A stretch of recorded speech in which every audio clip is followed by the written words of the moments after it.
ફરી એકવાર શંકાસ્પદ ઘીમાં ઘાલમેલનો પર્દાફાશ થયો છે।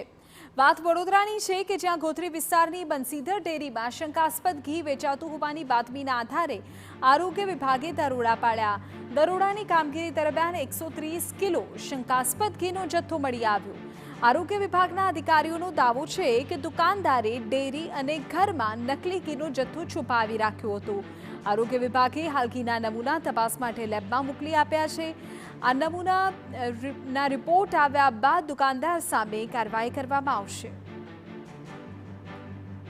ઘી કઈ ડુપ્લિકેટ મળે છે ગોત્રી વિસ્તારમાં એ બાતમીના આધારે અમારા સાહેબની સૂચના મુજબ અમે આજરોજ ગોત્રી રોડ પર બંસીધર ડેરી ફાર્મ પર આવેલા છે ગોકુલ ટાઉનશીપમાં અહીંયા 130 કિલો ડુપ્લિકેટ નકરું ઘી જેવું તો લાગતું જ નહીં, પણ એ કહે છે ઘી છે, તો ઘીનો નમૂનો લીધો છે અને ઘીનો નમૂનો લીધા પછી બાકી રહેલો જથ્થો 129 કિલો ને 200 ગ્રામ જેની કિંમત થાય છે 51,680 રૂપિયા એ food safety and standard act મુજબ સીઝ કરવાની કાર્યવાહી કરેલ છે।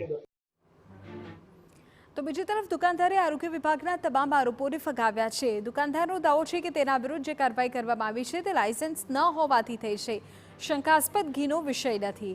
ખુદ દુકાનદારે પણ કબૂલાત કરી કે તેણે ઘીના વેપાર માટે આરોગ્ય વિભાગની કોઈ મંજૂરી નહોતી લીધી। સેમ્પલ લઈ ગયા છે ને મારી પાસે ફૂડ લાયસન્સ નહોતું, એના માટે મને દુકાન બંધ રાખવાનું કીધું છે। કેટલા સમયથી આપ આ દુકાન ચલાવી રહ્યા છો અને લાયસન્સ માટે હવે કેમ કામગીરી કરવાનું કહી રહ્યા છો? એ મારી પાસે પહેલેથી જ હતું નહીં, આ જે કુમાસધારા હતું એ બંધ થઈ ગયું, હવે લાયસન્સ આપે છે, મેં લીધું નહોતું એટલે હવે લેવાનું કહે છે મને। આરોગ્ય વિભાગે ઘીમાં ઘાલમેલના આરોપસર કાર્યવાહી તો કરી, પરંતુ દુકાનદાર પોતાનો લૂલો બચાવ કરી રહ્યો છે। ત્યારે ઘીના સેમ્પલનો રિપોર્ટ શું આવે છે તેના પર સૌની નજર મંડાય છે। આરોગ્ય વિભાગ દ્વારા છેલ્લા ઘણા દિવસથી અલગ અલગ હોટલ રેસ્ટોરન્ટમાં તપાસ કરવામાં આવી રહી છે, ત્યારે તેવાની વચ્ચે ગોત્રી વિસ્તારમાં આવેલી ડેરીમાં પણ આરોગ્ય વિભાગ દ્વારા તપાસ કરવામાં આવી હતી। જે તપાસ દરમિયાન તેઓને જણાઈ આવ્યું હતું કે આજે બંસીધર ડેરી નામની જે દુકાન છે ત્યાં આગળ નકલી ઘી વેચાઈ રહ્યું છે। આવી તેઓને બાતમી મળતા તેઓ દ્વારા અહીં આગળ તપાસ માટે આવવામાં આવ્યા હતા અને 130 કિલો જેટલું ઘી છે જેનો જથ્થો પાલિકાની આરોગ્ય ટીમ દ્વારા સીઝ કરવામાં આવ્યો છે। બીજી તરફ જો વાત કરીએ તો આરોગ્ય વિભાગ દ્વારા આ તમામ જે ઘી નો જથ્થો છે તેમાંથી કેટલુંક સેમ્પલ લઈ અને તેને આપવામાં આવ્યું છે। બીજી તરફ જો વાત કરીએ કે વડોદરાના નગરજનો સાથે સતત જ્યારે ચેડા થઈ રહ્યા છે ત્યારે તેને લઈને આ આરોગ્ય સાથે ચેડા ના થાય તેને ધ્યાનમાં રાખીને તંત્ર દ્વારા કામગીરી કરવામાં આવી રહી છે। એક તરફ વડોદરા શહેરની અલગ અલગ રેસ્ટોરન્ટ્સમાંથી ખાવાનામાંથી જીવાતો નીકળી રહી છે, તો બીજી તરફ હવે દૂધની બનાવટોમાં પણ ક્યાંક કેટલાક અંશે ચેડા થતા હોય તેવી શંકા જતા આરોગ્ય વિભાગની ટીમ જાગી છે અને શહેરના અલગ અલગ વિસ્તારમાંથી તમામ જે ડેરીઓ છે ત્યાં આગળ